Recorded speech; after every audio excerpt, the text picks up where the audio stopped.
We are past halfway in the 2014 NASCAR Nationwide Series season, and we've gone about halfway across the country to bring you the latest version of the NASCAR Nationwide Series on ESPN. Dave Burns with you here, along with Ricky Craven upstairs, and Ricky's got a microphone in his hand. I believe he is going to dial up our in-race reporter, Ty Dillon. Yeah, I'm really looking forward to this. Ty Dillon, Ricky Craven, ESPN booth. You got us? Yeah, Ricky, I got you loud and clear. Ty, once again, congratulations on your win last week. It was an outstanding performance. I'm going to start with the mailbag this week. It comes from Melanie in Chicago, Illinois. Ty, you finished in the top 5 in the last 2 races, including your first win at the Brickyard. How confident are you that you can continue this hot streak at Iowa? Very confident. Iowa's a racetrack I feel like I can come at and be good every week. So Danny and my guys will give me a good race car. We missed a little bit in qualifying, but our Bass Pro Chevy has been very fast. And hopefully we can just carry this momentum and go back to back. Ty, I watched you work awfully hard the last couple of days, and in the heat of the day, it looked like you were turning right, getting into the corner. How much will racing tonight under the lights, cooler temps, help your car? Hopefully it helps it a lot. You know, we were definitely loose in the day conditions. We're kind of planning on the night tightening it up, gaining a little bit of grip. Definitely need to be a little bit tighter on the exits, and I think we'll be okay. Well, you got the wind to your back. Congratulations again on last week. Have a great night. I'm going to talk to your crew chief now, Danny Stockman. Guys, thanks for having us on here. I want to say one more thing real quick. I think Bass Pro Shops, we got heavy hearts tonight. We're missing one of our fishing buddies, Jack Emmett, and he passed away this week. And glad we could have them guys in victory lane last week, but we're thinking about Jack's family. Sorry to hear that. Thank you, Ty. Danny Stockman, Ricky Craven in the ESPN booth. You got us? Got you loud and clear there, Ricky. Danny, I just really got a kick out of the fact that you've won with both Dillon brothers, Austin in the Nationwide Series, and then, of course, last week with Ty. But I want to ask, what did that winning at the Brickyard, mean for the crew chief? Definitely special. You grow up as a kid wanting to go to Indy just to be a part of a race, and then you go there and win. It's definitely really, really big for us and Bass Pro Shops and all our great sponsors, everybody at RCR. It was definitely much needed, and we got to focus on tonight, try to get that Bass Pro Shop Chevy victory lane again tonight. Sounds good. Great job last week. Good luck tonight, and thanks for joining us. Thank you. Just wanted to thank Nationwide Insurance for being able to be a part of this Nationwide Series for the last few years, and the Dash for Cash has been awesome, so thank you guys very much. That's right. Thanks, Danny. Yeah, you hear the sentiment. These drivers have really appreciated what Nationwide Insurance has done for this series, and we'll be sorry to see them go. Hey, staying with the 3-car theme, that's the rear tire carrier, Justin Voss, an Iowa native, Parkersburg. He once called home. He'll be our over-the-wall reporter here tonight. Let's hear from Pit Road. Rick DeBoer. Well, you might call this Brad Keselowski against the rest of the world. He's the only one of the Sprint Cup regulars who came over from, shall we say, Pocono to be a championship contender here tonight. Now, he's driving that 22 car. Sure, he's going for Roger Penske owner points, but make no mistake, this is personal for Brad Keselowski out there. He likes this track. He won the first nationwide race here. He won that race a year ago. He wants to win again tonight to get his 3rd. It's personal. He's happy to take on the rest of the world. Jim Noble? Well, Rick, this second trip to Iowa, a bit calmer for Chase Elliott. Remember back in May, he was jetting back and forth between Iowa and his home in Georgia to attend his high school graduation. No such worries for the driver tonight, but on pit road, this team will be under a microscope. An entirely new pit crew, a Hendrick Motorsports development squad. They may hold the key to Chase Elliott's fate tonight. Vince Welch. And don't forget about the 54 team. After all, they've won more races this season, 4, than any other team in the NASCAR Nationwide Series. Sam Hornish Jr. won this race in May. Car hasn't been perfect this weekend. They've been on the splitter a little bit too much. But crew chief Adam Stevens told me just a moment ago, we've been focused on the long run this weekend, and we believe we're going to have a long run throughout the course of this race. We think we're going to be just fine. Dave? Vince, no one has led more laps here at the Iowa Speedway in the Nationwide Series than Sam Hornish. He's looking to make it another win here tonight in that 54 car. You see the pace car has the field. They are in turn 3. Trevor Bayne earned the pole position earlier today, narrowly beating out Brad Keselowski, and the outside, Regan Smith and Brian Scott make up row 2. And then row 3, Michael McDowell and Chase Elliott. Pace car makes the hard left turn down onto pit road. The field is in the hands of the starter. Green flag at Iowa. really good start for Trevor Bayne. Clear by 2.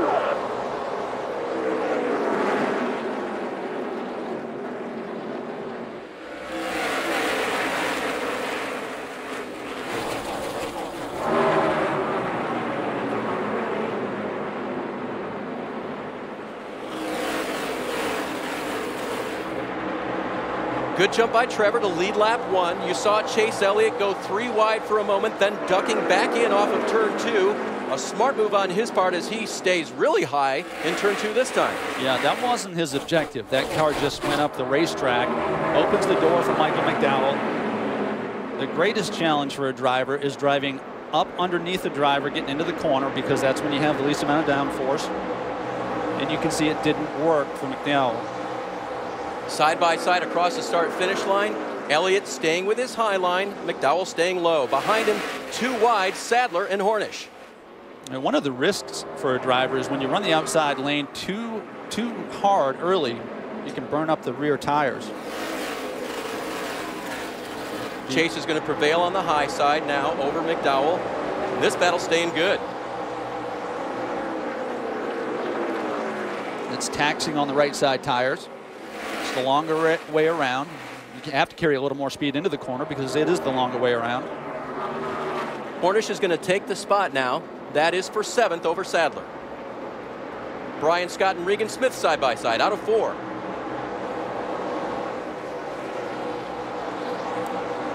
You spend the first half dozen laps kind of sizing up the racetrack. Then you spend the next half dozen laps evaluating your race car. And we're sort of getting into that transition now because after 6 or 8 laps, the field sort of separates.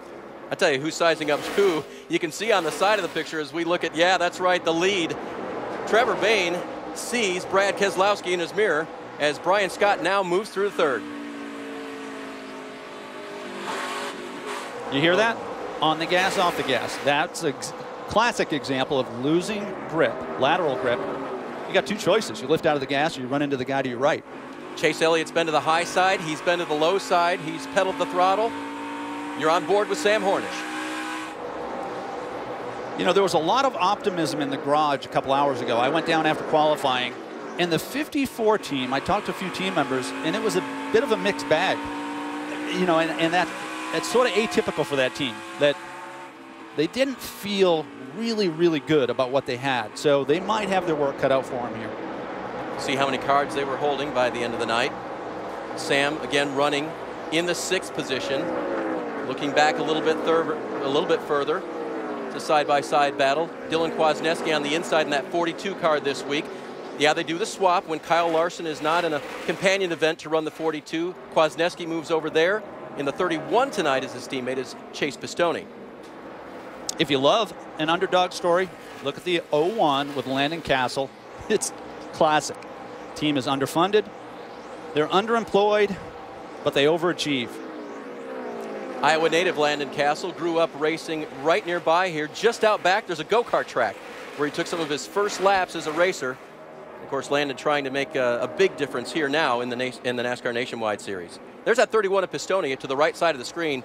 We talked about Chase, ran here in May, have another good run in the 31.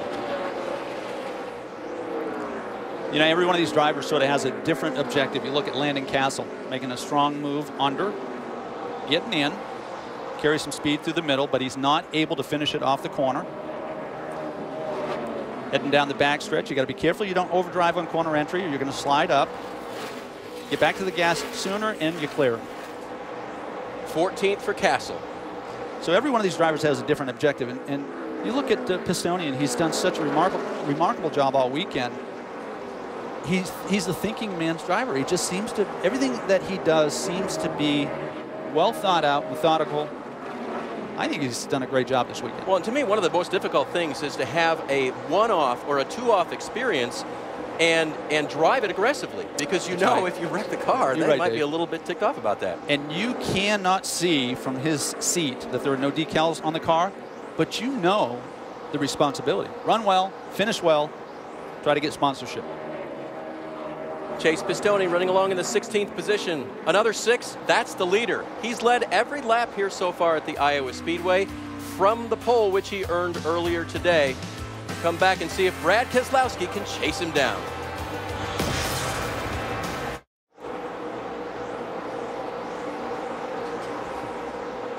Back to the U.S. Cellular 250, 18 laps in this 250 lap event, just a tick over 218 miles to complete the distance tonight. And Ricky, our leaders have encountered a new challenge. Yeah, and lap traffic always forces you to be a little bit defensive.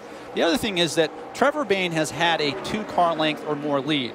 That allows him to continue to surge forward, look in his front windshield.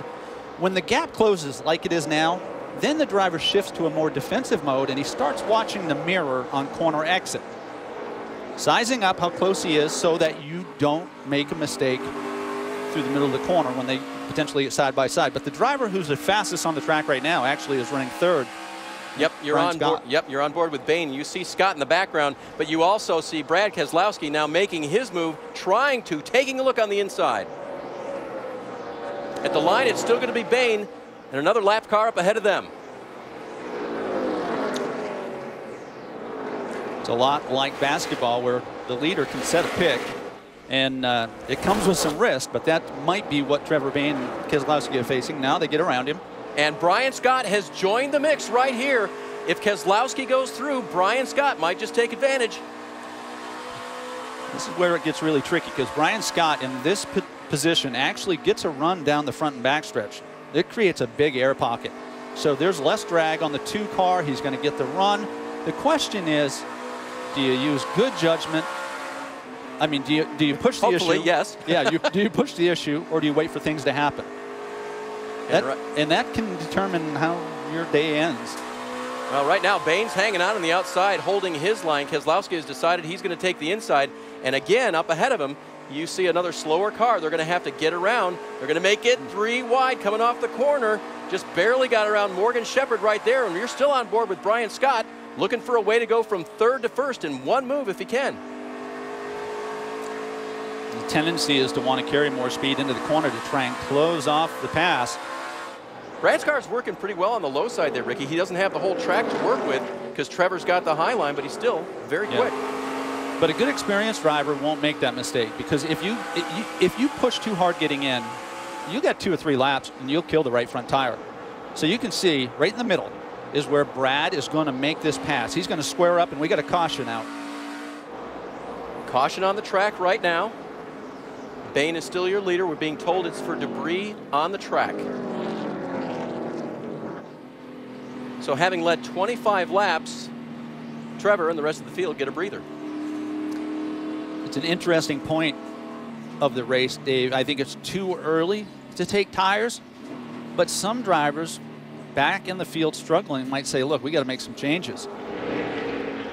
Ty Dillon's crew getting ready. They're up to 12th. They've moved forward 3 positions since the start of the race. There you see Brian Scott's crew getting ready as well. And the leader, Bayne, when you're leading, of course, their job is to maintain the position you've got, right? This is where crew chiefs, in this case Chad Norris, earn their money. Because the rest of the field plays off of what you do or do not do. Trevor already leading tonight, more laps than he's led in the entire 2014 season. We've talked before about the struggles that the Roush Fenway Racing program is going through in this series. Trevor got the first pole of the season for himself, but also for the organization in this series. So this is a good start for them right now. And you set the pressure on that guy right there, Chad Norris, to make the right decisions tonight.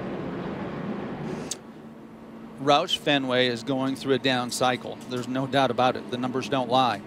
But you'd be making a big mistake if you count them out. I was going to say, I like this upcycle tonight. How about you? Well, it helps because it's not just for the driver. This has a residual effect on everybody that is back in Concord, North Carolina, builds cars, builds engines. This is the recipe for success. There's a lot of pride there. 132 wins in the Nationwide Series over the course of its existence, so you've got a lot at stake. Pit road is open. Looks like the only taker right now is Elliott Sadler, pitting from 9th position, and then a few behind him. Jim Noble? Well, Dave, crew chief Chris Gale told Elliott Sadler he thought everybody was going to come. That didn't happen, but here's the 11. He's a little too loose, needs some forward bite. Chris Gale has called for 4 tires and dropping the track bar, kind of tighten Elliott up. They're around to the left side. And it will indeed be a 4-tire stop for Elliott Sadler. Also on pit road, Clements, Berryhill, Yaley, Dakota Armstrong, Chase Pistone, and Kenny Wallace. So our first caution of the day for debris here at the Iowa Speedway. 27 laps are complete, 28 now here in Iowa.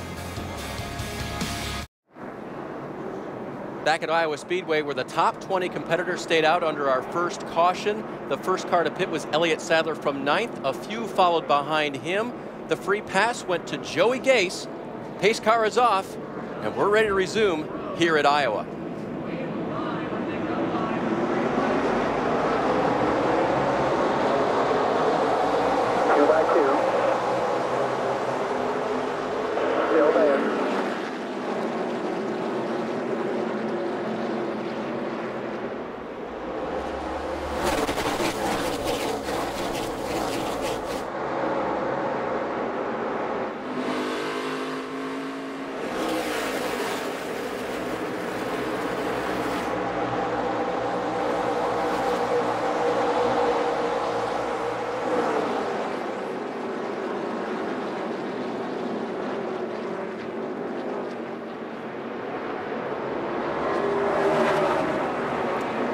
Brad Keselowski to the lead.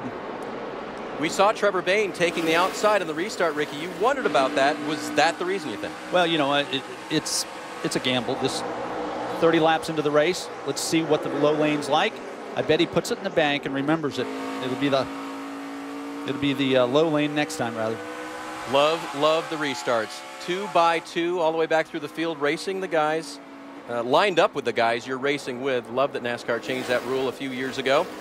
And now Trevor Bayne trying to work his way back to Brad Keselowski. Restarts have always been important, but Dave, in this era of racing, I think it's the most critical aspect of a driver's responsibilities. You've got to be really good at restarts because your opportunity is to capture 2, 3, 4 spots, whereas under green flag conditions, that could take 40 or 50 laps. So Keselowski now to the point for the first time tonight, has led a couple of laps. Trevor Bayne led every lap before our caution. Chase Elliott rides in 3rd right now. Regan Smith, his teammate, is 4th. Brian Scott is 5th.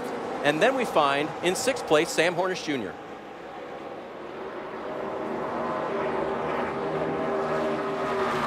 He's been about even with McDowell since the start of this race, Ricky, and Michael hasn't found a way by him, but Sam hasn't moved any further forward either. Yes, and we haven't seen any adjustments on these lead cars yet. And we have drivers that made pit stops that are bottled up in traffic, but we'll have to wait till that first stop for these guys. Vince, you got something on the 54? Well, they just haven't really found the balance. Certainly they didn't start off with it here today. A little bit too free in and on exit for Sam Hornish Jr. Adam Stevens assuring him they'll get him fixed up at the stop when they do come for changes, but assuring him also that his lap times are competitive. So despite the fact he's a little too free for Sam's comfort, speed has still been pretty decent. You know, if you're going to have a balance issue, you want free right now isn't a bad thing. It's certainly better than being tight, because as the track cools, you would expect it to get more grip, more weight towards the front of the car. It's gonna tighten up. So pick your poison. I'll take a little loose right now. All right, Sam Hornish again running in 6th. This is the battle for 4th right now. Regan Smith has it, and Brian Scott trying to work his way by. We saw Scott in the first run being one of the quickest cars on the racetrack. He lost some position on that restart. He did, and again, you know, once you lose the spots, the tendency is, or urgency is, to get them back real quick, and you can burn the right front tire off the car, just being too aggressive. Looking at the 11 on the right side of the screen as well, and the 3 of Ty Dillon. The 11 with those 4 fresh tires this time for Elliott Sadler. He restarted 21st and is all the way up to the 10th position now, so fresh rubber, obviously an asset for that 11 car. That was in just 8 laps he did that, Ricky. Yeah, I'm watching lap times. It's worth some. It's not as significant as I expected, Dave.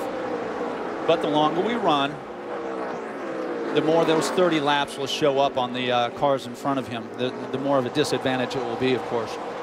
Ricky passing the 5 car now as he gets by him. And that this weekend, a new driver in that car, Josh Berry, his first start in the NASCAR Nationwide Series, is the late model driver for Junior Motorsports. Junior has a late model team, and Josh is doing a good job so far. He is doing an outstanding job. And how new is he to this?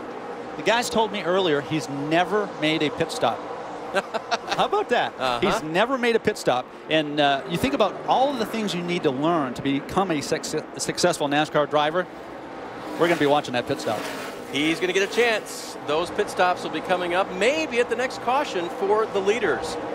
The leader is Brad Keselowski. He won last fall here, going for 2. He now leads Trevor Bayne.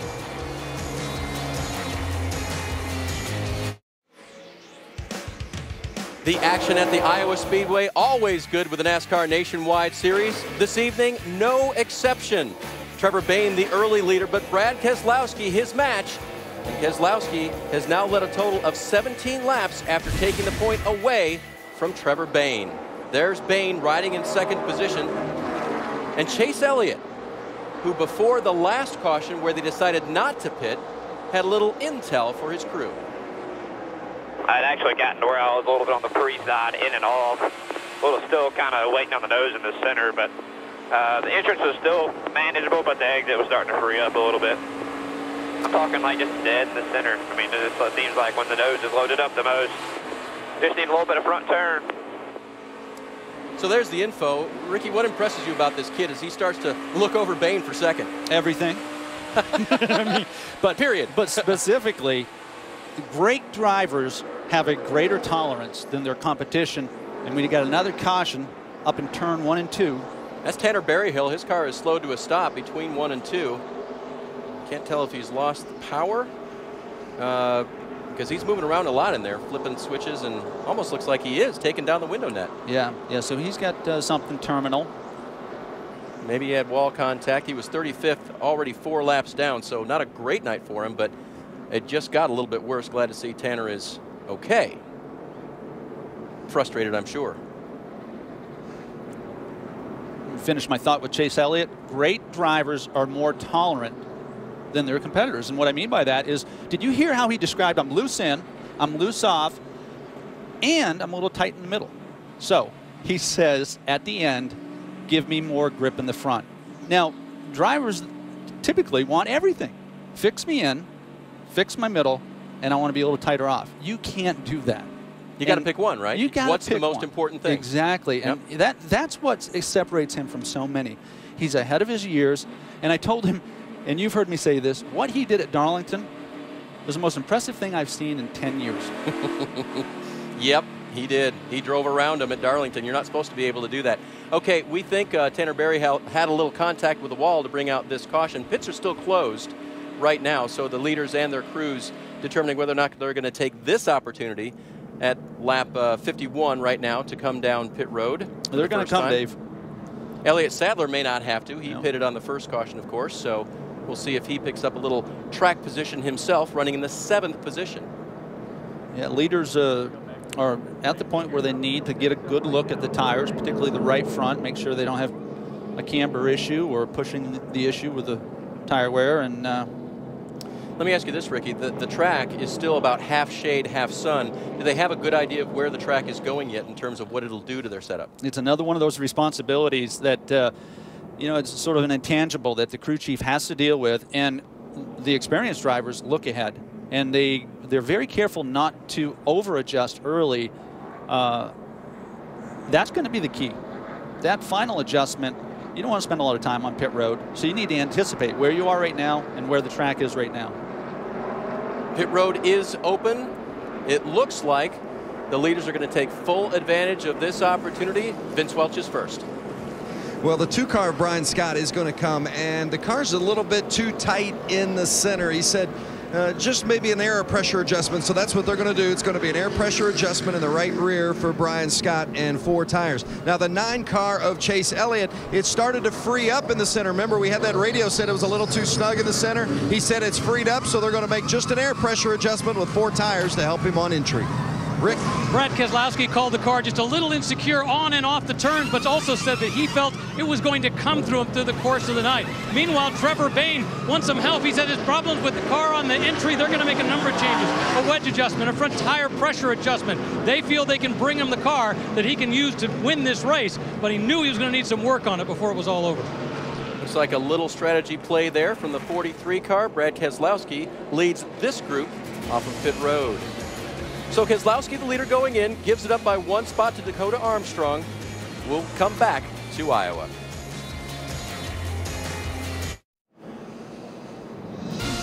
Is there any bigger rivalry than Yankees-Red Sox in baseball? I don't think so. At least the Yankees and Red Sox fans don't think so. Sunday Night Baseball presented by Taco Bell. It's the Yankees versus the Red Sox at 8 on ESPN. You can also watch it live on Watch ESPN. Back here at the Iowa Speedway, 5 drivers who had pitted earlier stayed out under this caution, but there was a lot of discussion in the 11 camp. Well, this is obviously what we didn't need was a quick caution here. I can't put tires on it here, but we're really close to a fuel window. I think we got to at least put fuel in and make an adjustment. Man, I'm so loose in now. Are you sure, man? We can stay. I can go to about lap 124. I think we need to stay up in track position. We're on old tires. You don't want to be the last car on old tires. I think that's you're going to be in big trouble. Well, indeed, they decided to stay out. And Ricky Craven, maybe you can elaborate Elliott Sadler's concern on being the last car with old tires. Obviously, he's running first. Yeah, it's a hard way to live, Jim. And it, you know, they're just pitting out of sequence puts you in that situation where you're darned if you do and darned if you don't. He's got his work cut out for him now. He'll have to deal with it. Green flag is back out at the Iowa Speedway. Clear, clear, clear, clear. Clear about 2 right to back.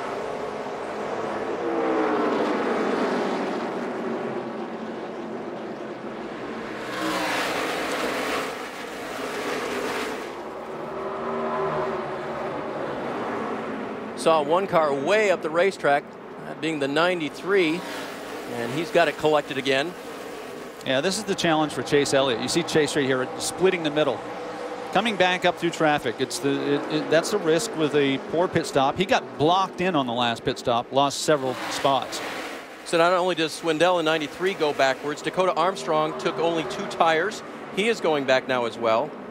Kenny Wallace in the 29 struggling a little bit. And just to note, Chase Elliott came down pit road in 3rd position, but he got blocked in the pits, and he restarted 14th in that 9 car on the inside.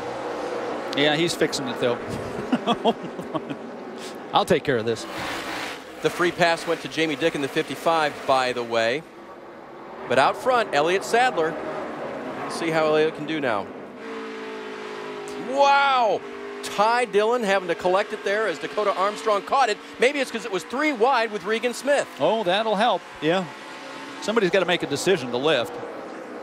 And Dakota did. Regan powered through to 10th. Here's Sam Hornish. He restarted 9th, and he's going for the lead. You know, 15 laps ago, we talked about the leaders hadn't made a pit stop, so the drivers didn't get an opportunity yet to make that adjustment. You can always evaluate the contenders after the first pit stop. Not until, because that is the most critical aspect of the car. Like, are we going to be able to fix this? It appears as though the 54 is back in the game. And any fears the 11 team had about older tires, well, they're coming true. At least for a few front runners here. As Keselowski now moves through for 2nd place, dumping Sadler back to 3rd. He was the leader at the restart. And he just needs to work hard to sustain. The 3 cars working hard also. Yep, Ty Dillon right now holding down the 10th position. Chris Buescher in the 60, battling with him. That's the 31 of Chase Pistone. Keep your eye on the 60 of Chris Buescher. I think he's done a great job and made progress all year, and he's in the highest position points-wise that he's been all year. But we liked how he looked in practice, and I know you can't always tell by just what a car looks like or just from the timesheets, but I mean, everything about what Chris did in the 2 practice sessions we watched yesterday was positive. Yeah, you want young drivers to be fast, but you also want them to be responsible. This young man doesn't make a lot of mistakes. 3rd place now to Trevor Bayne. Sadler, 1 more spot back. Now, how do Elliott Sadler and crew chief Chris Gale make this work out? Well, here's another challenge. Okay, so not only do they need to worry about losing track position, but this car is driving pretty poorly. You got to be careful that you don't over-adjust because you're on older tires. You cannot compare yourself right now to the guys on new tires. This is more responsibility right now for Elliott Sadler than it is the crew chief. Here's a couple of cars on new tires. What did we talk about? 22.54. The May winner, Hornish. He's got the lead. Keselowski chasing him down. Brad is looking to the outside, but he's not going to make the pass on the outside. You're sure? Well, no, I'm not sure, but you know, he's just so smart. He'll set to your outside, and you'll kind of lose him in your mirror, and the tendency will be for the 54 to drift up, and he'll seize the moment, you know, drive underneath. So the telemetry down below, I don't know if this looks a lot like you in the pace car earlier today, but let's look and see what Brad's doing with the pedals. Back to the throttle, and that's perfect, because you notice it's not as simple as wide open or all the way off. And that's managing the tires. Drag to brake, we call it trail braking. That keeps the car low so it doesn't drift up the racetrack. You go back to the accelerator as quickly as you can to start getting that momentum. But remember, you know, you're asking the car to change directions every lap. That's what kills the tires. You don't have tire wear down the front stretch or back stretch unless you're on a restart. It's how you maneuver through the corner. You're asking that car to change directions. And how you do it will determine how long you can go on this set of tires. So Sam Hornish inside on the left. We're going to take a look at how he's running this Iowa Speedway. There's a couple of ways to run this 4-speed, Ricky. We've talked about it. Yeah, the best way is to grab a hold of the bottom white line, yellow line. Sam's a fighter. You know, I never raced against Sam, or very little, but he, when the mirror gets full of a driver, he doesn't surrender. And there's never an easy pass with him, which I think is a compliment to him.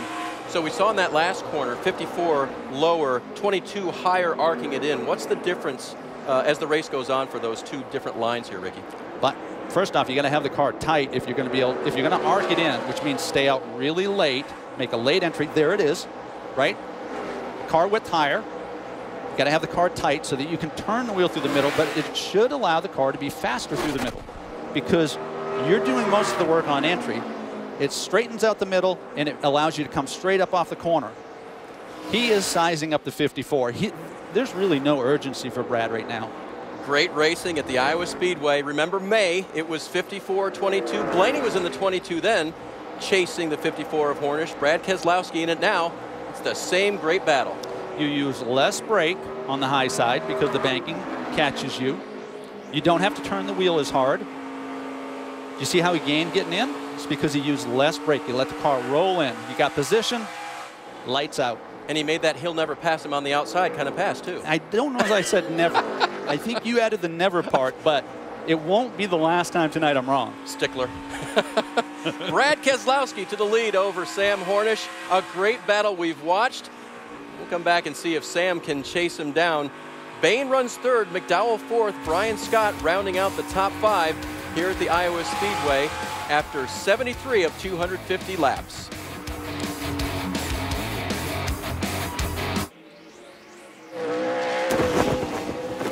The Dash for Cash consists of 4 events. We've had 3 big winners already this year.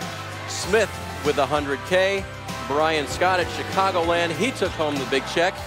And then last week at the Indianapolis Motor Speedway, Ty Dillon won the race. He won the $100,000, and he won a lot of hearts the way he drove at the end of that event. Brad Keselowski leads after 81 of 250 laps here at the Iowa Speedway. Let's go up to speed with Nationwide Insurance.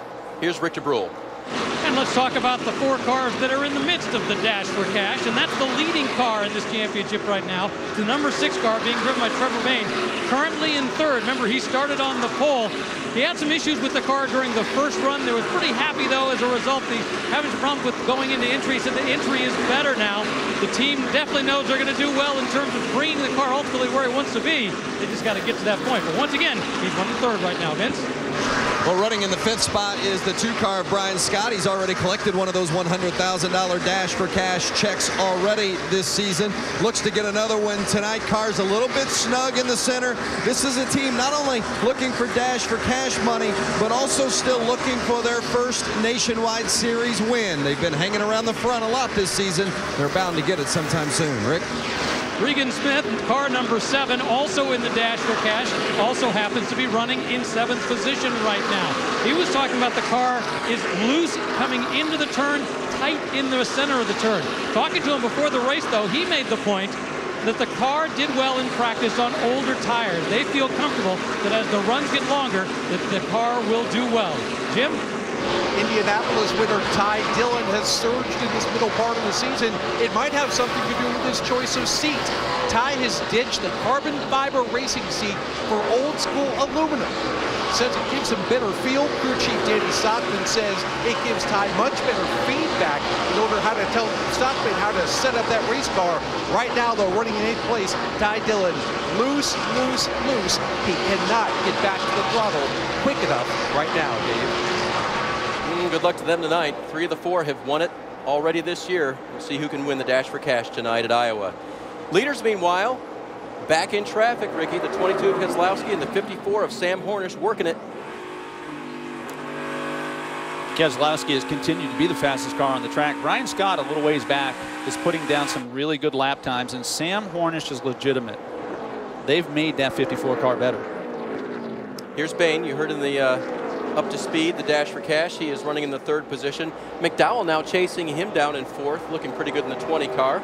He's doing it quietly, isn't he? Yep. I mean, he's just keeping his nose clean. He's not bringing a lot of attention to himself, and he's running top 5. I don't think anybody's raced here more than McDowell. He ran an ARCA race back here when it opened in 2006, so he's been coming here a long time. So Keselowski leads, Hornish chases. Back here, others who pitted with them, can they find a handle on their race cars to get further forward and challenge?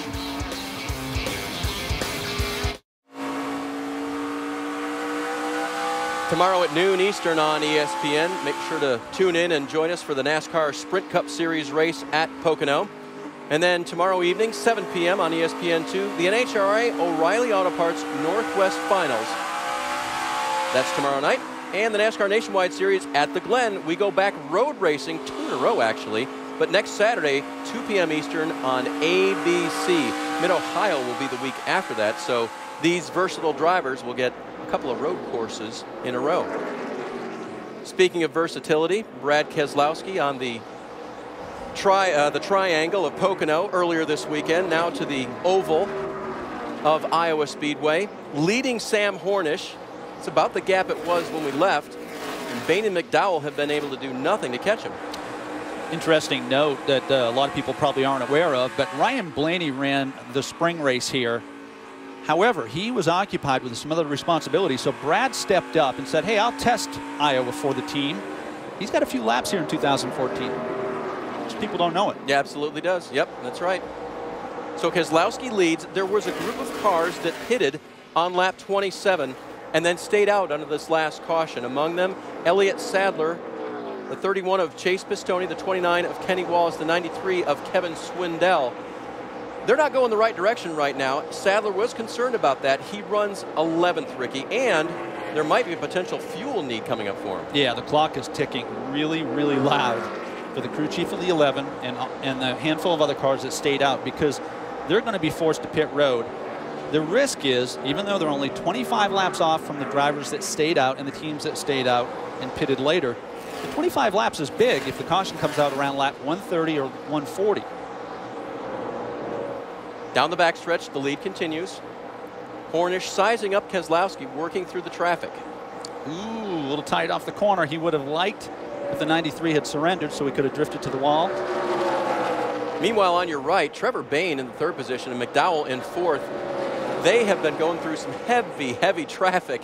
They're cleared out right now, but I was watching them a lap ago out the window here, and man, oh man, dicing through this lap traffic.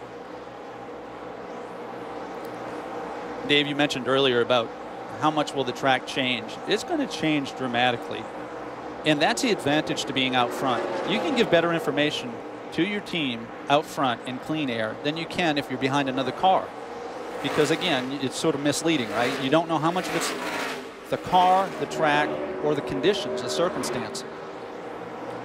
Chase Elliott in the 5th position. Brian Scott was right up next to him in traffic there. For right now, Elliott maintains that advantage. Brian Scott's car looking pretty good going into the corner. Yeah, in fact, Chase Elliott actually passed him for the position, and Chase is actually gaining speed. He's making a run toward the front here. So Elliott now up to 5th.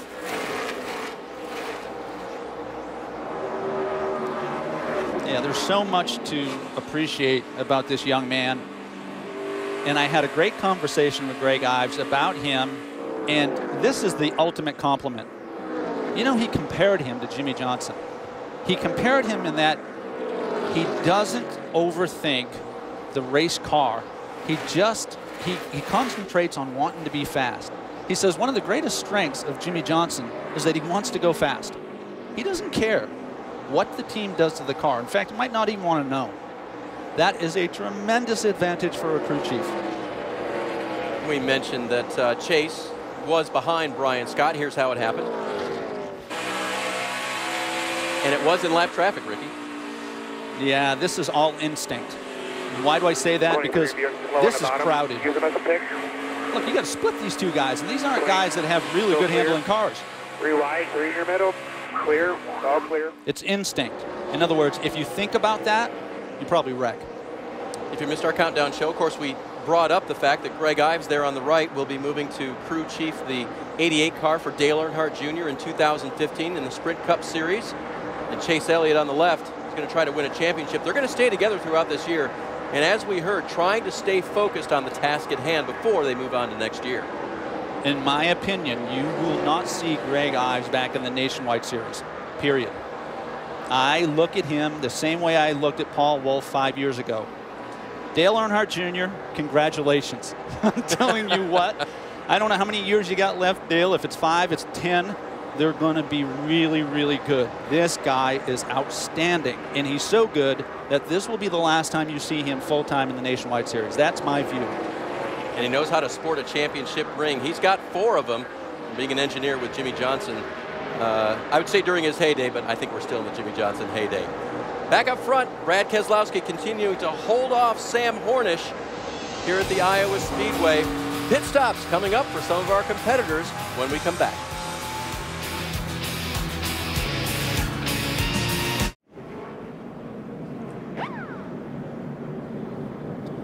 Pit stops for everyone here at lap 109. Vince? The 54 of Sam Hornish Jr. still a little bit too free, so crew chief Adam Stevens said we're going to give you more of what we gave you last time, which was a track bar adjustment and an air pressure change. Sam said he thought just about the same amount of change would be better for the next time. Rick? Brad Keselowski, no changes. They like the way the car is running. Overall, happy with the way the night is going, and why shouldn't they be? He's running a great race. Michael McDowell doing a great job tonight. Very few changes. They freed it up a little bit earlier. Very happy. And as for Trevor Bayne, he's not happy with the car. Says he's got a problem with the right front and started burning it up more than he wants. But you see that race off of pit road between those 3 cars. It was very, very close, Rick. Sam Hornish Jr. picked up a spot at Keselowski's expense. McDowell up a spot as well, and this brings the whole field back onto the same pit strategy for now. So Sam Hornish Jr. back to the point. He's led 11 laps so far today, and he'll be your leader when we come back.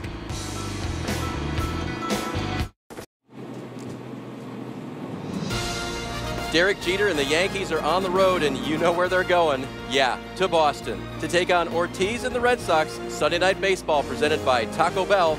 It's the Yankees versus the Red Sox, 8 p.m. Eastern on ESPN. You can also watch live on Watch ESPN. And that would be Big Poppy. If you're on a personal basis with him, yes. If you're from New England, it's personal. Yeah, there you go. Very nice. Some debris right there.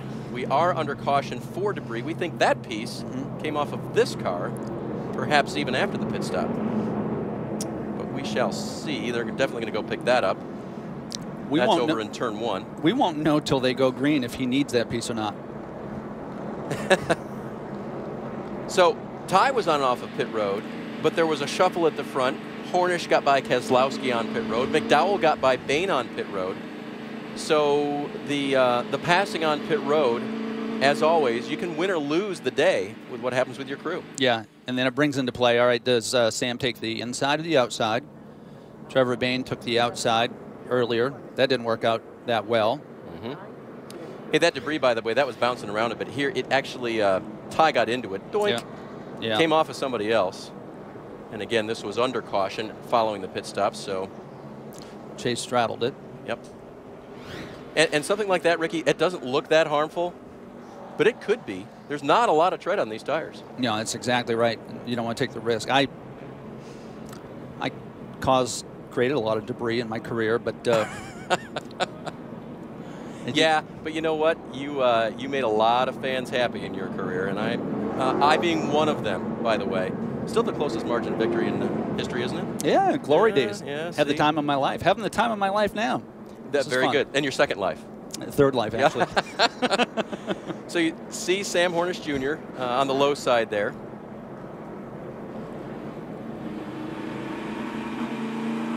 Take a look at where our mid-race leaders have fared by the end of the evening. You know, there's typically a window of 2/10 for a team. When they arrive at a racetrack, you can either get 2/10 better or 2/10 worse. But, you know, typically when you arrive, that's what your window is. This 54 team has come a long way. They didn't unload like they were in the spring. And I'm really impressed with how good a job they've done and the fact that Sam hasn't overreacted. I think it's set up here that we're going to have a great battle between he and Keselowski toward the end. And a good omen for him that the only driver who went on to become the leader or the winner of the race after leading the halfway point, Ricky Stenhouse Jr., he won 3 times. So that could be good news for Sam. Okay, let's talk about it. 116 out of 250 have been completed. So we're getting close to the halfway point. Sam Hornish Jr., leader, he's chosen the inside. We saw one leader earlier choose the outside. That didn't work out so well. Brad Keselowski to his outside. Second row, McDowell Bain. Third row, Smith and Ty Dillon. Fourth row, Dylan Kwasniewski now moving up. And the 9 of Chase Elliott. Green flag back out at Iowa. Second gear, third gear, high gear going into the corner. As long as you don't spin the tires, the inside lane should prevail.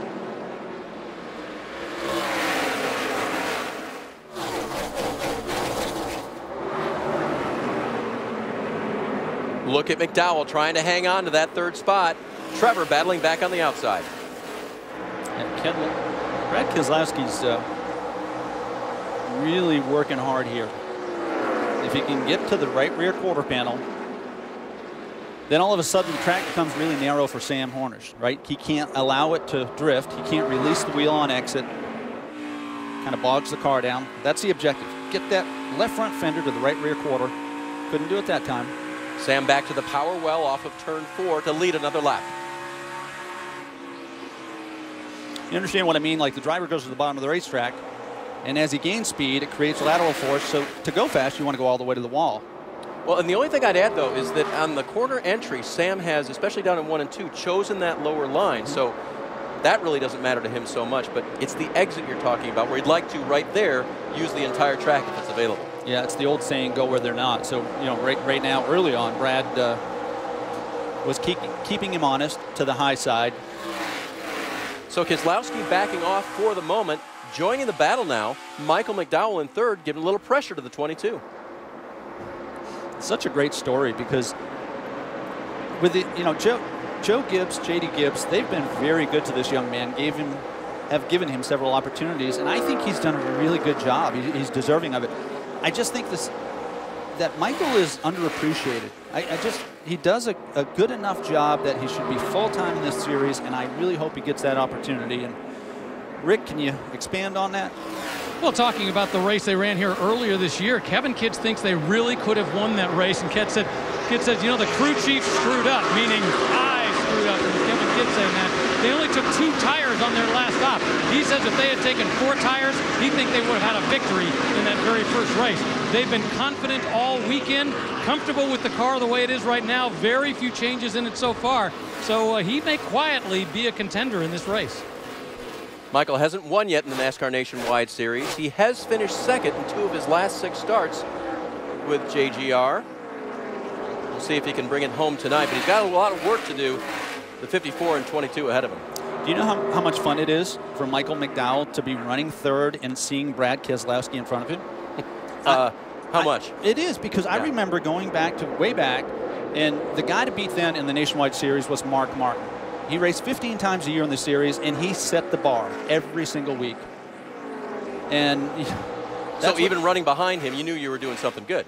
Yeah, there was a great appreciation in knowing that you were good enough to stay with him. And then you gain credibility as you race with him. You know, I mean, if you're qualified to compete with Brad Keselowski tonight, that's quite an endorsement to your team, to your abilities, and you as a driver. There's Keselowski just in front of McDowell. Panning back just a little bit to 4th place, Trevor Bayne. Bayne now trying to hold off Ty Dillon, and we overheard this on Trevor's radio. Dad, something's wrong in my rear end. Every time I brake, it's just shaking the head off. Well, I tell you, I don't like the sounds of that. I mean, that has the sort of the symptoms of a loose wheel. And when you use the brake and you start to load the right side tires as you get into the corner, it's evil. It's a nightmare for a driver, a vibration. So how can you tell when a loose wheel is one that you're just going to have to live with and be a pain in the neck, and how can you tell one that is going to give you further problems? You can't. Yeah. You can't. I mean, that's, again, there's a component of racing that's a gamble, and this is one of those moments where you say, how much can you stand? And the crew chief is in a terrible position because he doesn't want to leave a driver out there if he thinks there's a mechanical issue or potentially a loose wheel. But you know, if you pit under green, you lose 2 laps. So Bayne's not going to do it for now. He's going to hold where he is on track. 4th position for him. Back up front, Sam Hornish, just past the halfway mark here at the Iowa Speedway, has Brad Keselowski in his mirrors.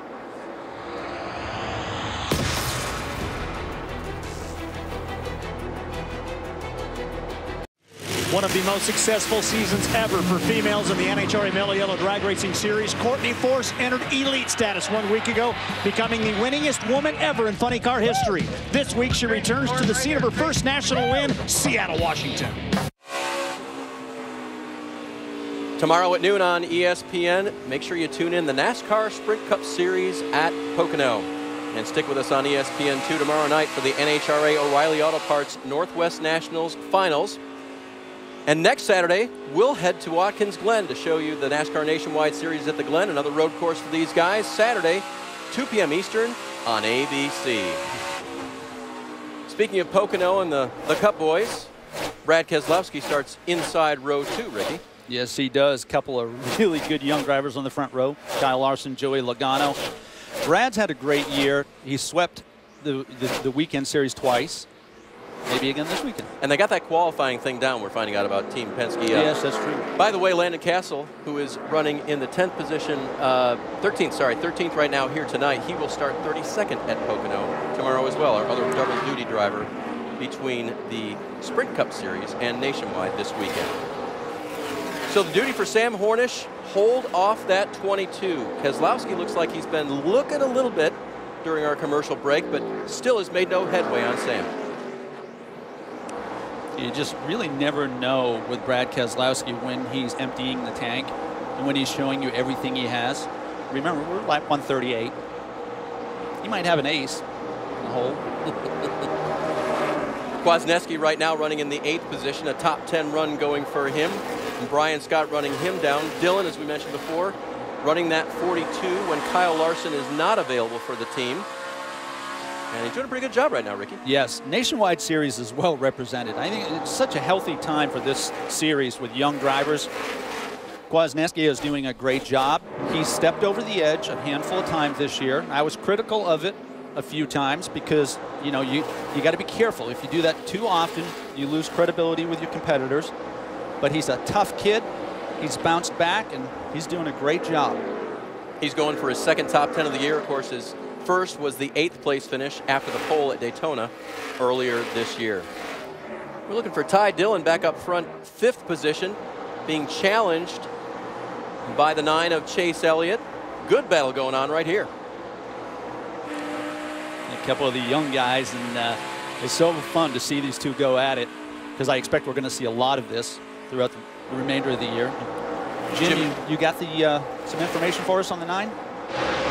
Yeah, absolutely. The 9 and the 3 putting on a good battle, as you guys said. Here's what Ty Dillon's been going through.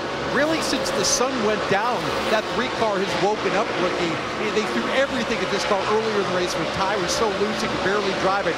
Got it down to where they just made a little bit of a wedge adjustment on the last one. He's been running as fast times as the people in front of him. The problem is the car behind him is running just as fast, Fitz Welch. Well, the 9 has not been quite as good from a balance perspective as they would hope, but it hasn't been far off. In fact, just a couple of air pressure changes, so they've been close, but just haven't had the track position and the speed at this point in the race to move up any further than where they are. You see, kind of running between that 3rd and 6th area, but no major complaints from the rookie Chase Elliott so far. Pretty solid night on the 9's behalf. So 5th and 6th, young drivers, as you mentioned, Ricky, doing battle back in the pack. Leaders in heavy traffic, as it happens here as often as every lap at the Iowa Speedway. 7/8 of a mile, so a lot of action in a tight space for these guys as well as the leaders. And we give so much attention to drivers because we're obviously, they dominate our attention, but the pit crew members right now, the emphasis is on a excellent pit stop because I'm watching lap times. The 3 and the 9 are worthy of leading the race, but they got to have a great stop. And they at least got to sustain. They can't lose spots on pit road if they're going to have a chance to win this. Ty working to the inside of Jeffrey Earnhardt. Earnhardt right now running in the 29th position. Well, you can see the bumps from the racetrack. You watch the attitude of these race cars. And you know, the driver, as he's making laps all weekend, he's downloading all the information, all the nuances of the racetrack onto his hard drive. And he retains that. He has markers on the racetrack, his turn-in points, his braking points. You're fastest if you can get around these bumps, but sometimes you just got to go through them. And one of the keys here at Iowa is to go through turn 1 and 2 and have your wheel straight over the bump. If you have your wheel turned over the bump, that's a hard way of doing business. Try it sometime, right? At 150 miles an hour. No, I did. And it ended ugly. So Ty Dillon back in 5th. Here's the lead, and it has been in heavy traffic. They've been duking it out with the lap cars. Keselowski just looking for his opportunity with Hornish. It's really fun for me because I'm watching Brad, and I just don't think that he's showing his whole hand. He's racing as if we're going to have a long green flag run, and he's working. Don't get me wrong. He's got him in his sights, doesn't he? Yes, he does. And of all the drivers out here, Dave, he's the only one that's really mastered this high line. Been able to capitalize on it. All night long, Keselowski running, except when there's been a lapped car to block him. As you say, been running that high arc in and staying to the outside in those corners. I just really appreciate Sam Hornish. When some other drivers would surrender, say, you know, all right, let him go, I'll be better for it. I mean, he just fights for every lap. And I think an element of that is that he doesn't have a full-time job. And I think that Sam deserves a full-time job. I think he was second last year in the standings, for goodness sake. Well, and I figure if the normal driver of that car, the regular driver, is Kyle Busch, they'll set it up to be run hard every single lap. So Sam should be able to put that 54 to the test tonight. How about the pressure that goes along with stepping into that 54 car? I mean, Kyle Busch is Kyle Busch. And the most successful driver in the Nationwide Series. And I think Sam has represented this team very well. Well, 2 of Sam's 3 wins here were in part-time seasons, so let's see if the driver of the 54 can get it done here again tonight.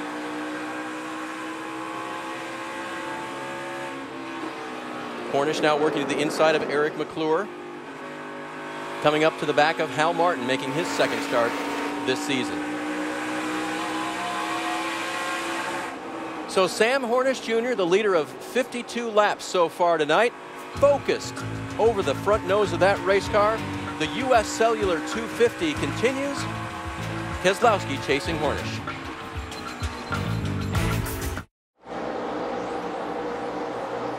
Sam Hornish continues to master the Iowa Speedway and the competition in that 54 car.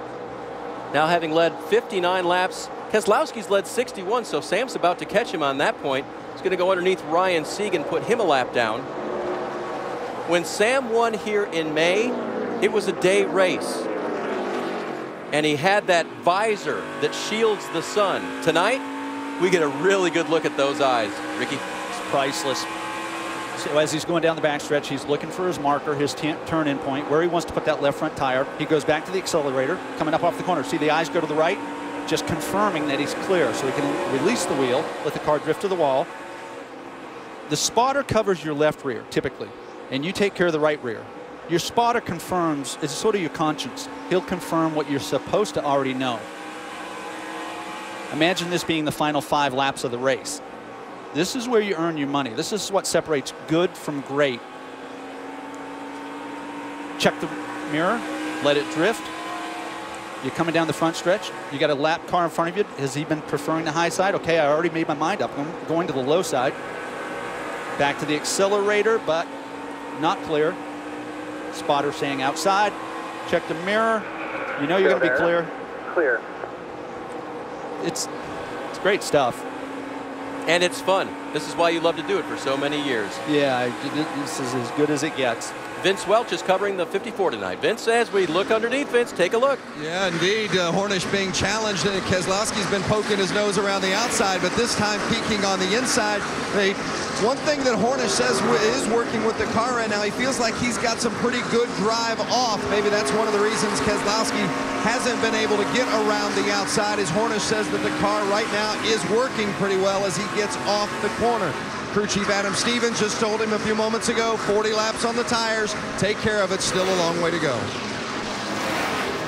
Thanks, Vince. Now he's looking to the outside. This is awesome. It is outstanding. And you know, the only way this works is if you have trust in one another. Keselowski motoring high, motoring by, and he's going to take the lead from Hornish.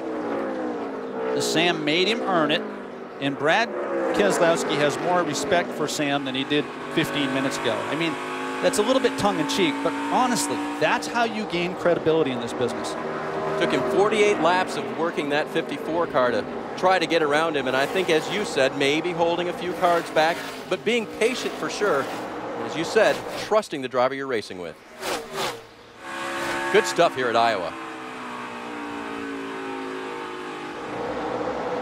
Hey, getting back to that onboard shot we saw with Sam, did you notice he never blinked? Yeah, I suppose you probably got to blink at some point, right? But maybe when the 22 passed, maybe he took time to do it then. When you're at your best, everything around you slows down, and you are ahead of the car. The car doesn't surprise you when you are at your best. Now, I've been at my best and I've been at my worst, and when you're at your worst, you feel like the car's driving you. The car does surprise you. You could be loose getting in the corner and be late. That's a miserable way to live. And gosh, it's fun when you've got confidence and you got a good car.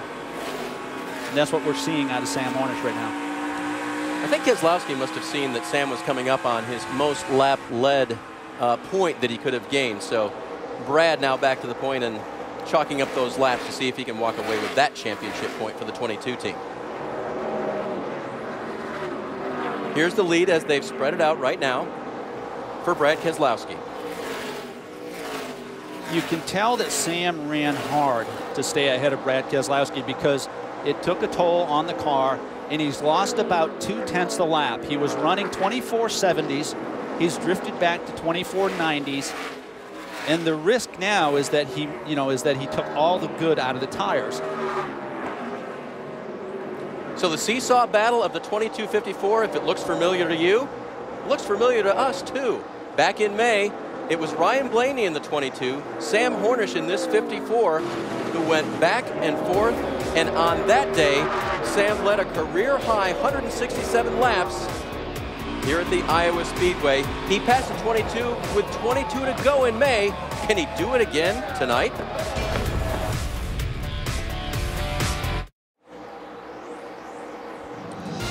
Sunday night baseball, of course, it's Derek Jeter on his final run with the Yankees, traveling with the team to Boston to take on the Red Sox. And as Ricky reminded me, Big Papi. That's Sunday night baseball presented by Taco Bell. Yankees versus Red Sox, 8 on ESPN. You can also watch it live on Watch ESPN. Moon's out, not a cloud in the sky. That's the kind of weekend we've had here. It has been really, really nice weather-wise. Sorry if it's rained where you are. We're having other weather issues, but the fans have enjoyed a wonderful weekend here. And another great battle between these two great drivers, Ricky. Yeah, and their first and second place finishes, well, quite a history, isn't it? Really is. And of course, this race last year, Brad Keselowski prevailing over Sam Hornish Jr. So Kes, with that on his mind, we'll see if he can keep that up, as we're now in the longest green flag stretch of the night, 61 laps since they've last been on pit road. Dave, we got about 12 laps before you see some drivers hit pit road. Green flag stops are never easy. They're completely different than pitting under caution, obviously. This track is a little challenging because the banking and the the separation down to the apron, pretty severe. Getting onto pit road. Yeah, getting Blowing on. the car down from, what, 120 in the corners to pit road speed, which is 40 miles an hour? Yeah, and we're racing at night, and you gotta get the driver's attention behind you. You gotta wave him off, and that's really difficult to see through these tall spoilers in the back. Then there's a lot of opportunity for trouble because you got to obviously monitor pit road speed, but you got to wait until you get to turn 2 to blend back in. There's a double yellow line. Once you hit that double yellow line, you can blend in. Last August we did not have green flag pit stops. This May we did not have, but last June we did have some green flag pit stops as Dylan Kwasniewski moves up the racetrack a little bit, loses that car a bit. That gives Brian Scott a chance to challenge for 8th. And he's got it.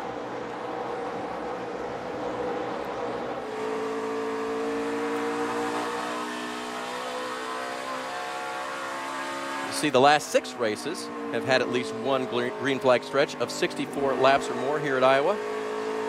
So race car drivers love to go fast, and typical attitude of a race car driver is a pit stop is a necessary evil. Okay, it's just an opportunity to mess up. Yeah. And but you got to do it. And we see Kenny Wallace hitting pit road, and so that might be the beginning. Sounds like the start of a round of pit stops here. Wallace right now giving up a position a bit further back. Kenny making his 1 start here this season so far. 21st he was running when he hit pit road. So since our leaders are going to be hitting pit road very, very soon, Keselowski among them, we're going to take our break now. In case we get those green flag stops, I want to give you everything you can see, and it's not going to happen. Dakota Armstrong with trouble, and that's going to bring out the caution. Maybe a tire. Get fired up again. He was 16th and on the lead lap when that happened. Something in the rear just snapped on me. It sounds like the car just came around, Ricky. Yeah, and therefore, are you running? You get a good shot of it to see if the tire was actually going down or if it was a product of flat spotting the tires. Now remember earlier in the race they had made a strategy play to move Dakota further up in the line, 2-tire stop. Last time I'm almost certain they took on 4 tires for the 43. So look at the 43 and what just happened, Ricky. See him low line there coming off the corner. Yeah, you can see the right rear is actually coming apart. And James Buescher a little out of shape too coming off the corner. Yeah, he did a great job considering he was on 3 tires. He blows the right front out as he locks up, but it's a pretty good job. Kept it off the inside wall here at the Iowa Speedway. And he will come to the attention of his Richard Petty Motorsports crew ahead of the field. Pit road is still closed at this point. This is your moment, pit crew. Well, and looking at it, Ricky, there's 65 laps left. It's maybe the in last the event time. Right now, yeah. Yeah, this may be it. This may be the last time they see pit road. So while Dakota Armstrong gets his car serviced, everyone else talking about what they will do, what they might not do. As you mentioned, the pressure on the pit crews right now. Yeah, Trevor Bayne had a little bit of trouble at the end of his pit stop on the previous stop, and little things mean a lot. He stalled, leaving pit road, cost him a couple seconds. It could be the difference between winning and losing. Certainly the difference between leaving pit road 1st or 4th. And we saw the front of the field change on the last round of pit stops as well. So we'll see if Hornish's crew was able to gain on Keselowski here at the front. Mike Bliss, you see there on the outside, he is the recipient of the free pass this time. And Vince Welch is first on pit road. Sam Hornish Jr. has been pretty pleased with his race car, but the one problem they've had throughout the night that they haven't gotten just right is that it's just been a little bit too free on entry. And Sam says that's still the issue at this point. The drive-off is good, but just too free on entry. 4 tires and an air pressure adjustment, Sunoco fuel. Rick? Well, Brad Keselowski, they had talked a long time ago about possibly making some changes. He changed his mind. More than 70 laps on these tires. Overall, very good. Let's go down to Michael McDowell, quietly running all race. He's been doing some tire management, comfortable that things are going well. You see a minor change in the back, put some Sunoco fuel in. And then, of course, we got Trevor Bayne, the guy in the lead in that Dash for Cash battle, coming in. He's been concerned about his car all night, but he's managed to run up front. And you see he manages to slot himself in very nicely coming off pit road. Great stop for Keselowski at just the right time. Every one of them did a great job in the top 4. I mean, they really did their job. Left it into the driver's hands. And Trevor Bayne got that spot back he might have given up last time to come off pit road 3rd. We'll be back with a restart here at Iowa.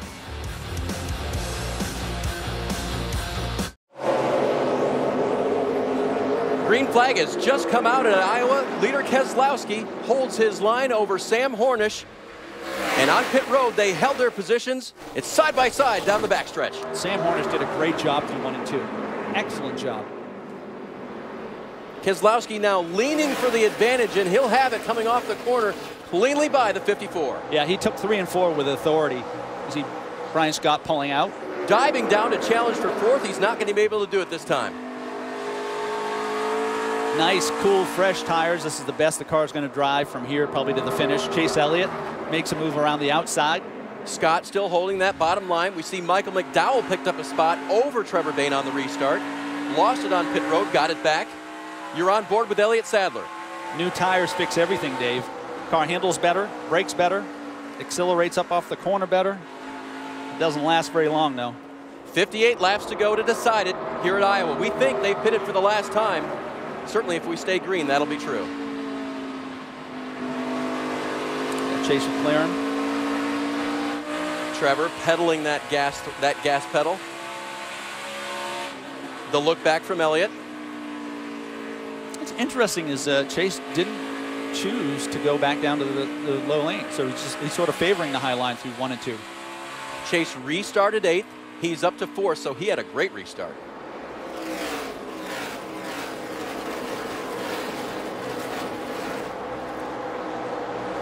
Regan Smith has been quiet tonight, but he's climbed up to 7th. And did Sadler's crew make an improvement to that 11 car right behind Regan Smith? The 11 of Sadler battling with Kwasniewski. There he is. Kwasniewski gets a position for now. Dave, we're entering the dog days of summer. One of these drivers is going to have to step up and say, hey, this is my title. I'm going to take it. And it looks to me like all 4 are making that argument, meaning Chase Elliott, Ty Dillon, Regan Smith, and Elliott Sadler. Yep, as they run right now, Chase Elliott is the championship leader by 7 over his teammate Regan Smith.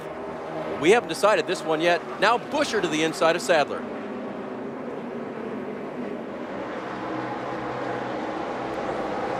Chris Buescher in that 60 making his way through. Ty Dillon's in the 9th position. Buescher takes over 10th. Ooh, a little loose on the entry. Oh, you see that? Bobble right there. Castle trying to take advantage off of 2. This is a great save because anytime you get loose, you have to turn right. Landon Castle's going to move through now and take over that 11th position from Chris Buescher. His car is hard to drive right now. Yeah, he's going to pay for heating up that right rear tire, at least for a few laps. Back up front to 5th. Brian Scott to the inside. Trevor Bayne trying to hang on the outside. You know, Brian Scott's kind of come alive here again. I thought he looked really good early in the race. Sort of stalled out.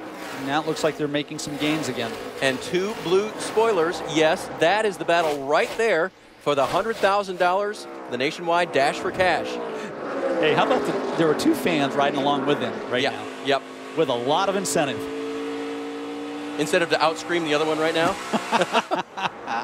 Remember, they were paired up before the race started. One lucky fan, whichever of the drivers who are eligible for the Dash for Cash finishes first, they'll get $100,000 as well.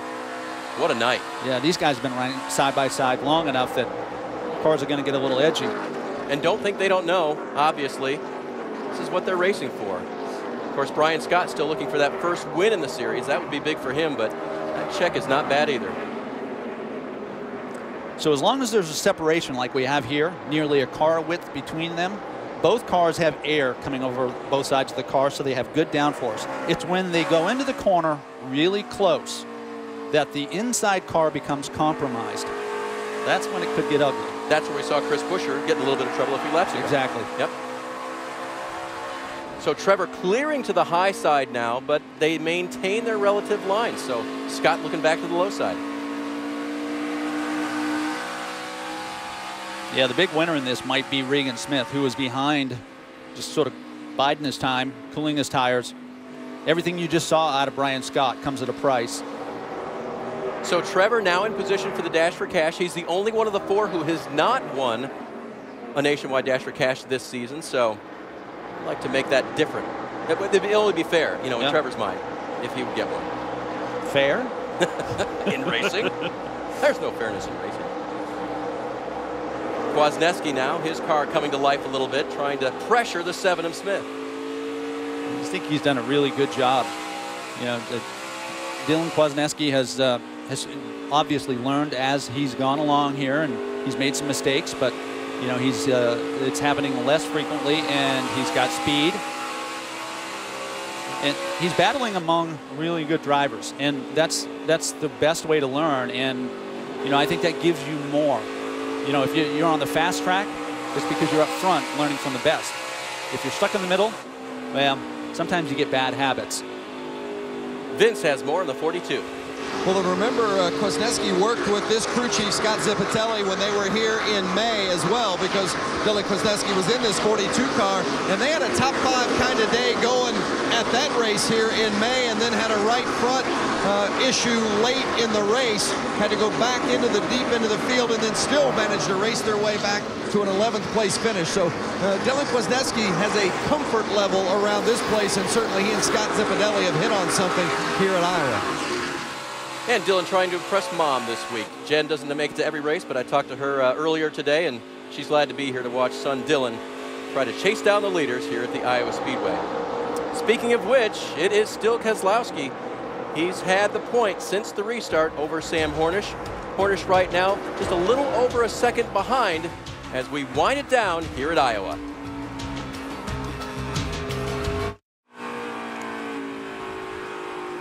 Welcome back to the NASCAR Nationwide Series at Iowa. The U.S. Cellular 250. NASCAR fans can visit NASCAR.com/green to learn more or make a donation.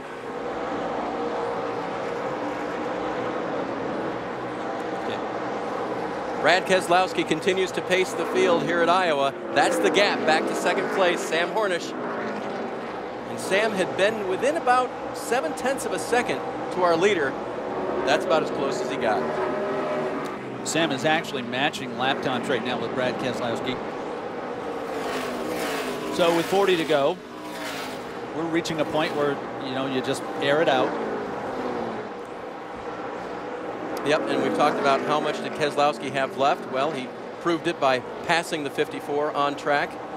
54 did get by on pit road, and Sam has had a great race car, but right now, the 22, the class of the field. Yeah, and so if he continues with this separation, 8-10 car lengths, Sam will be forced to come off the bottom of the racetrack and move around and just try to find something different, something that nets speed. Not that you want to, but that's just the hand you're dealt. There's Michael McDowell running in third. He grabbed that on the restart from Trevor Bayne. So McDowell having a fine run tonight, again in the 20 car. And the 9 of Chase Elliott runs in the 4th position. He had a fantastic restart, picked up a lot of spots, and that's put him in a good position here. You love to see your driver at his best when it matters the most, and that's the last quarter of the race. That's a trend you've gotten from Chase Elliott pretty much all year long. Trevor Bayne running in 5th right now. The highest running of our Dash for Cash eligible drivers. Bayne's had a good night, started on the pole. He led 31 laps. Right now not able to quite chase down the leaders. Brian Scott has now moved back to the 6th position in the 2 car. We saw him racing side by side with Trevor a few laps back. That battle has ended for the moment. Brian hoping his car will come in the late laps here and he can gain some spots back. Regan Smith looking for a championship take here at some point. He's, as they run, 7 points behind Chase Elliott and runs in the 7th position. Just getting around Dylan Kwasniewski. Kwasniewski running in the 8th position. Mentioned earlier, working with his team car this weekend instead of the normal 31 for him.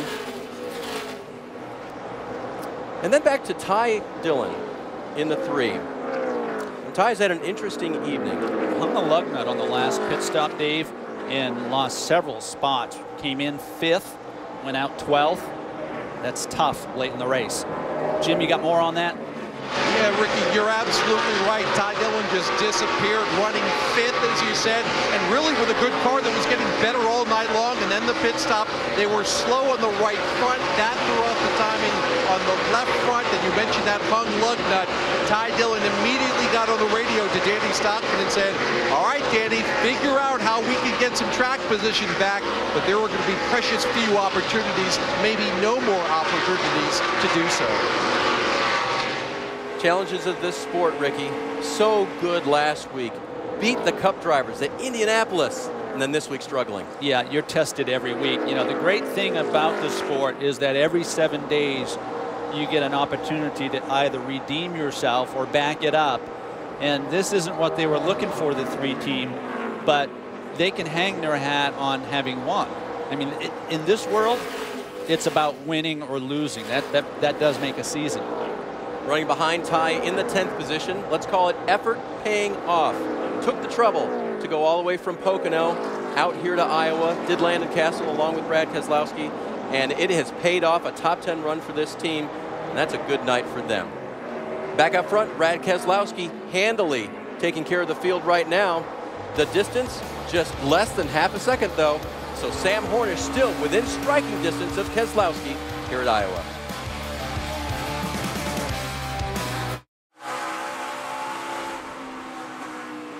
Back at the Iowa Speedway, Brad Keselowski's now led about half of this race, 125 laps the next time by.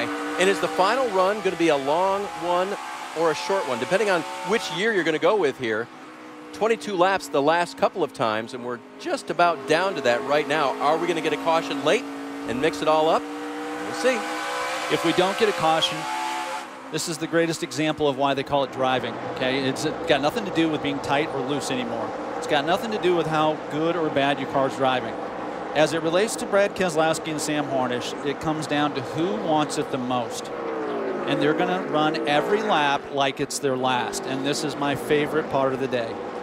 By the way, if this run goes green to the end, it'll be 61 laps. So that'll fall into that earlier category of a long run at the end of the race. So Sam on lap 228, 0.8 of a second back. And that gap just increased. It looked to us for a while, Ricky, like 22 was coming back to him a little bit. Maybe Brad encountered some lap traffic. It was down to 0.4 of a second, but seems like Brad is able to pretty much do what he wants to out front now in the 22. Yes, and we'll know if Sam Hornish is overdriving if the left side tires come off the yellow line. He hasn't deviated. He's been on the yellow line all night. It's where his car's been best. It's where he's made speed. So the first indication that he's overdriving, try to catch Brad, is if he comes off that line. And a little bit high right there. Keselowski motoring off of 2. Relatively straight back stretch, curved front stretch, a lot like Richmond. A little bit bigger track than Richmond. On board with Hornish underneath Ryan Sieg. The track possesses unique challenges, and the bump in turn 2 is the most obvious. And how you get through that bump has a lot to do with how fast a lap you're going to have, because if the car doesn't set and come up off the corner straight over the bump, you're going to have your hands full, probably have to roll out of the gas a few times.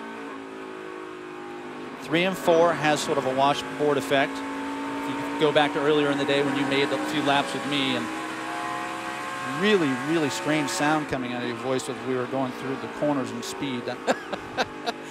I had a lot on my mind at that point, including my entire life. Well, it's fair. You remember, flashing before my eyes. You remember my final days in the sport as a driver weren't real good, so you had reason to be concerned. But the track is rough, and as the tire pressures build and the rubber wears off the tires, it becomes even more miserable. It's not a good ride. But like I said, it's time to empty the tank. Here's a good ride right here. $100,000 at stake between these two. Trevor Bayne in that 6 car running 5th. Brian Scott trying to chase him down. Rick DeBrule. I just want to flash back to the very beginning of the race. Right before it started, we were interviewing Trevor Bayne, and I was asking, does this $100,000 Dash for Cash affect you? He was like, well, no. He said, but, you know, late in the race, if I'm not leading the race and I've got a guy racing me for Dash for Cash right behind me, yeah, it's going to come into play. So right now, just a few moments ago, those two were duking it out on the track, and Trevor Bayne managed to keep the advantage. He has not been happy with his car all night, but when he needed it, he dug a little deeper and was able to keep Brian Scott at bay. You know, money makes people do really strange things. Well, did you ever have an incentive waved in front of you from your car owner, or a NASCAR halfway award or something like that back in the day? Yeah, Cal Wells gave me a big bonus if I won in the Tide car, and if you go back to Darlington, well. Nice. Yes, it was.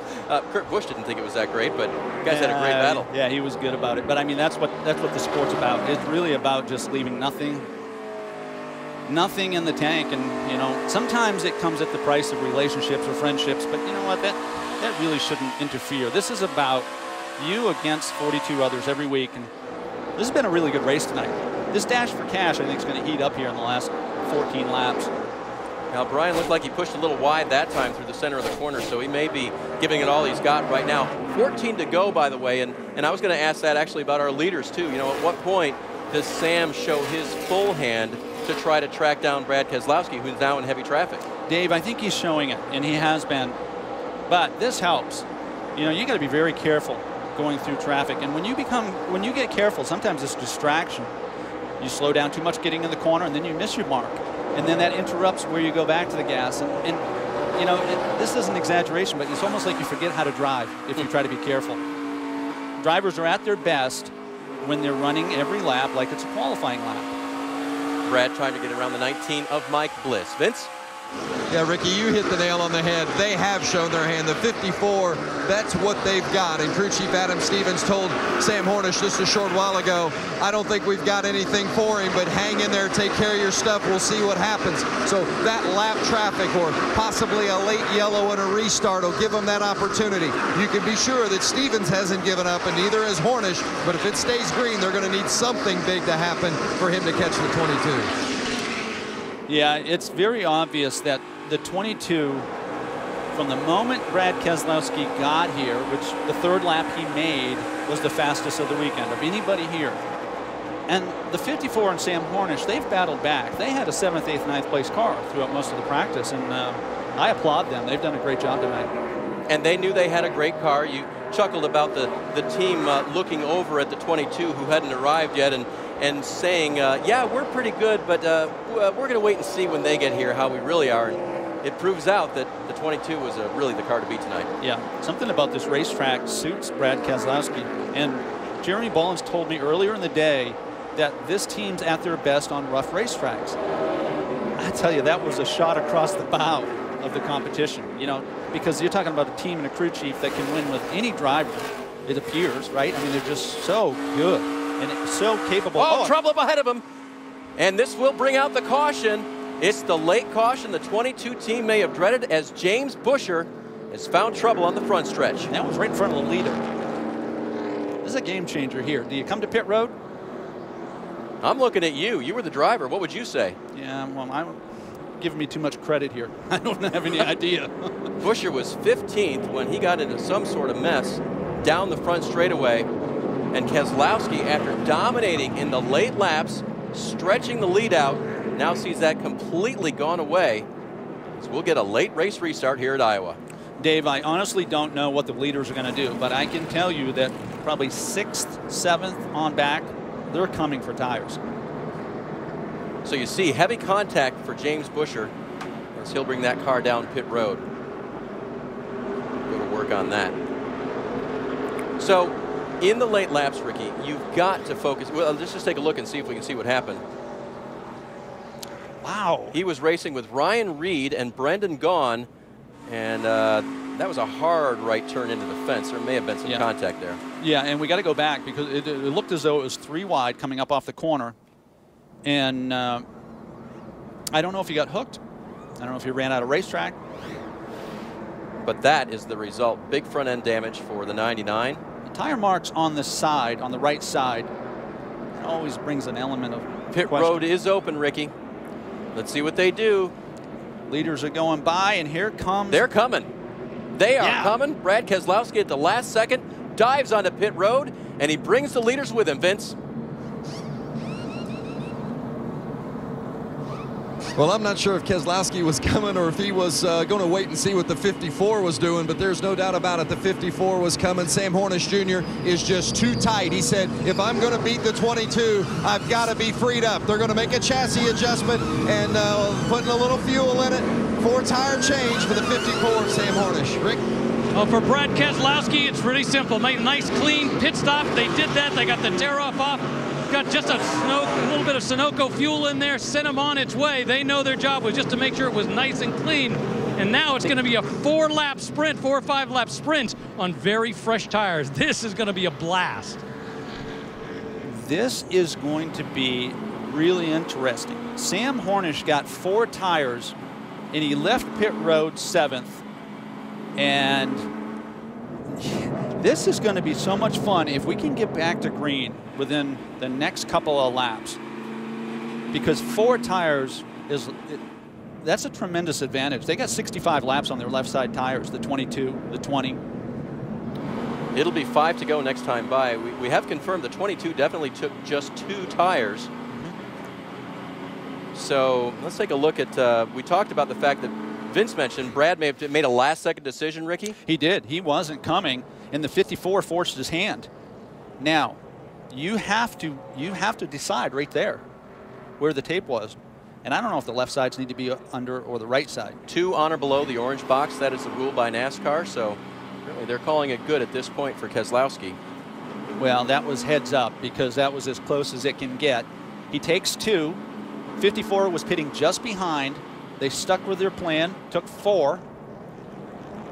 It's going to be some great racing. You're going to see some 3-wide racing here at the drop of the green on the restart. But you had to believe that Bullen's move was keep the clean air we've had. And we know the best way to do that is to spend less time on pit road with just 2 tires. Well, it's also the most compromising position to be in. When you're the leader, I mean, in a lot of cases, the car that's been second best all night will do what you don't. Do the opposite.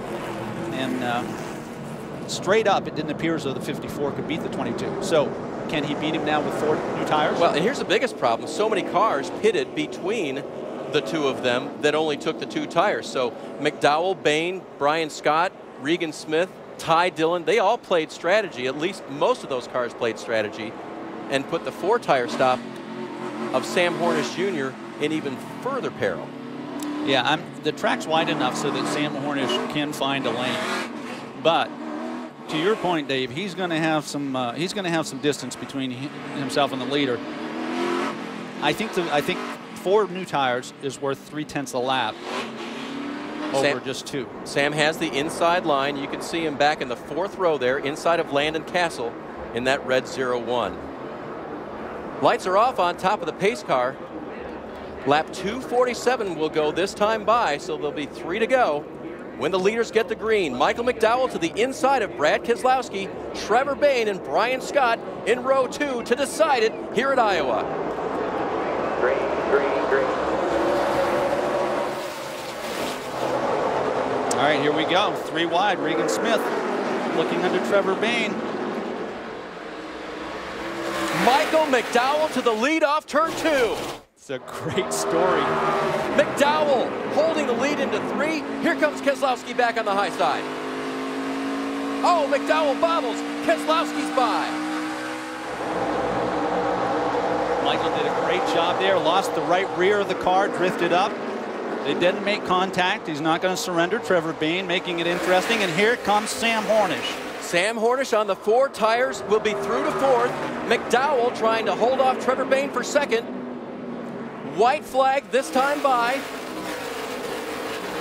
1 lap to go for Brad Keselowski. Can Trevor Bayne make it through? Hornish still stuck in 4th. Doesn't look like there's enough time, Ricky. No, but Sam will get to the back of these cars going into 3. Look at the guys in front of him. McDowell loose again underneath Trevor Bayne. He's going to make the pass, but here comes Hornish. We're going to be 3 wide here. So 3 wide to decide 2nd. Brad Keselowski is all alone in 1st. And from Pocono to Iowa, Brad Keselowski will win. Mission accomplished here, guys. Nice job. Thank you, everybody. Perfect job for this team. I mean that. Thank you. What a great run to the finish for Keselowski. What a great battle for 2nd between McDowell, Bayne, and Hornish. And driver with the fewest laps run in practice saved his best for last. I think this guy's going to be good someday. Brad Keselowski to victory again at Iowa. Remember how happy he was to win the first race they had here in the Nationwide Series. He won this event last fall. He's got the American flag as usual for Brad to celebrate with these fans. It's a great tradition. His way of celebrating a win, honoring the country. He does so much through his foundation for veterans in this country, and so appreciative of the freedom that he has. This is the way that he tells them every time he goes to Victory Lane.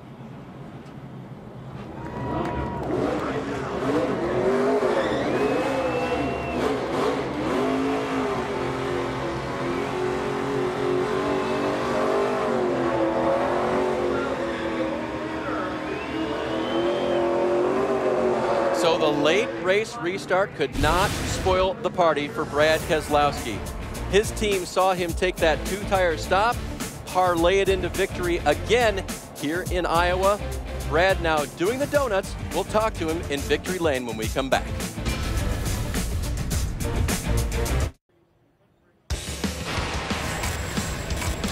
NASCAR Nationwide Series at Iowa is brought to you by Viagra. Brad Keselowski celebrating again at the Iowa Speedway. His 3rd win here after a bookending of sorts before we came into tonight's event. And he really put a stinging on him tonight here in the Nationwide Series. So Brad now parked in Victory Lane. You see the grandstand there to welcome him in, and always a fun time down there to unbuckle everything and get your thoughts together and realize what you've done here. Again, Brad making the trip from Pocono when he's running the Sprint Cup race to come all the way out here and win another one for the captain. Let's head down to Victory Lane. Well, Brad Keselowski unbuckling everything very calmly, kind of the way he ran most of the race. Well, that is up until the last 3 laps. And they definitely didn't have to give this guy directions on how to get to Victory Lane. His 3rd victory here at Iowa.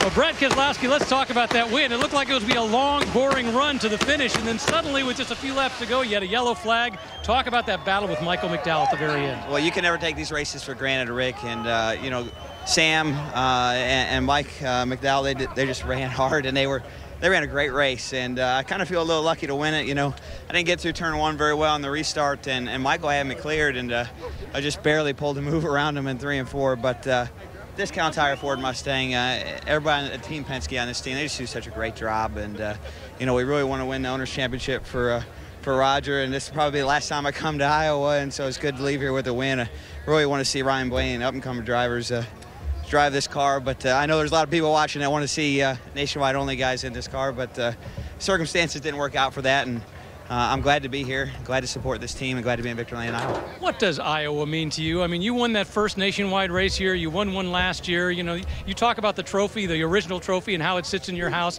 What does Iowa mean to you? You know, Iowa is just a special place for me, you know, winning the inaugural race here, like you said, and I really enjoy coming out here to Midwest. You know, I'm from Michigan, which isn't very close to Iowa, but it's still the Midwest, and the fans here and the support here are just, well, they're really unrivaled for any other nationwide race, and it's a sight to see.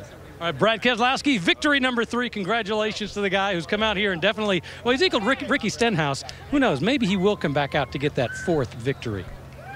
Vince? Well, and Michael McDowell, who finished second, kind of shaking his head there as he watched that victory lane celebration for Brad Keselowski. You had him cleared, and Brad admitted that you did, but you just couldn't hold it. What happened there? Yeah, well, first of all, I'm very thankful to drive this Pizza Ranch Toyota. You know, it's a great opportunity for me to drive for Joe Gibbs Racing, only a couple times a year, but yeah, it's a bit bittersweet. You know, I had a shot at it there, and yeah, I just got a little loose in the 3, and Brad got a good run, and just couldn't hold it on the bottom there, and oh man, it's so close. You know, it's like I said, I don't give any shots at it, but you know, like I said, privileged, blessed to be in this, you know, this 20 car and you know, Nationwide Insurance, and it's cool to run second, but it hurts too. It's so close.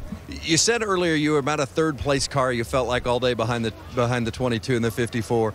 At what point did you feel like, hey, I've got a shot at this, I'm going for it? Was it the restart? Did you get a good start on the restart? Yeah, you know, anytime you get a caution and get the cars bundled up, I know our car was close enough to contend. We were better on the long run, but those guys gave me a great stop, got me out second.